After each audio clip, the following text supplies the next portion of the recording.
नमस्कार मैत्रिणींनो, चला आज करूया आपण कारल्याची रस्सा भाजी। त्यासाठी छोटे कारले घेतले, आता याला कट करून यातलं बी काढून घेतलं आणि पाण्यामध्ये हळद आणि मीठ टाकून 10 मिनिटं असंच ठेवून द्यायचं।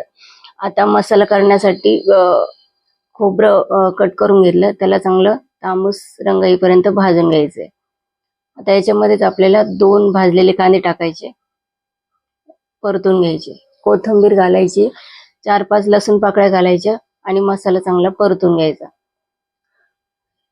चांगला मसाला भाजून झाला, भांड्यामध्ये काढून घेऊ।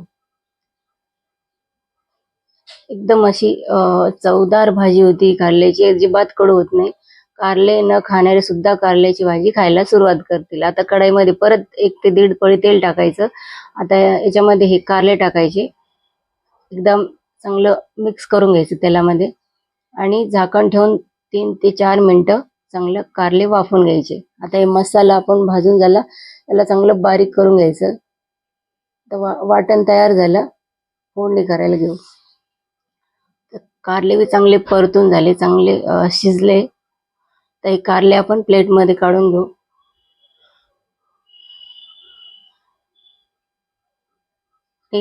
आता याच्यामध्येच आपल्याला फोडणी करायची, त्यासाठी बारीक कट केलेला लसूण टाकायचा, जिरं मोहरी टाकायची याच्यामध्ये।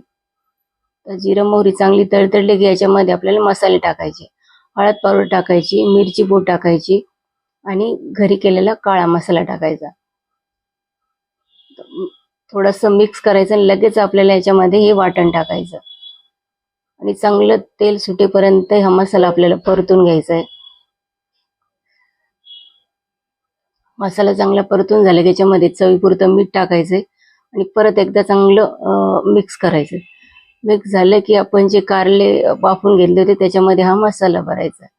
सावकाश भरा, खूप गरम आहे। आता चांगलं मिक्स करून घ्यायचं आणि याच्यामध्ये आपल्याला 2 वाट्या पाणी टाकायचंय। पाणी तुम्ही तुमच्या हिशोबाने टाकू शकता, तुम्हाला किती पातळ घट्ट पाहिजे त्या हिशोबाने। तर चांगलं पाणी टाकून मिक्स करायचं आणि चांगलं 2-3 मिनिटं भाजी शिजवून घ्यायची। आपली झणझणीत कारल्याची भाजी तयार झाली आहे, प्लेट मध्ये काढून घेऊ। एकदम असं ज्वारीच्या भाकरी सोबत, पोळी सोबत गरमागरम तुम्ही खूप छान लागते। एकदा नक्की करून बघा। रेसिपी आवडली असेल तर लाईक, शेअर आणि सबस्क्राईब करायला अजिबात विसरू नका। चला तर मग भेटूया पुढच्या व्हिडिओमध्ये। धन्यवाद।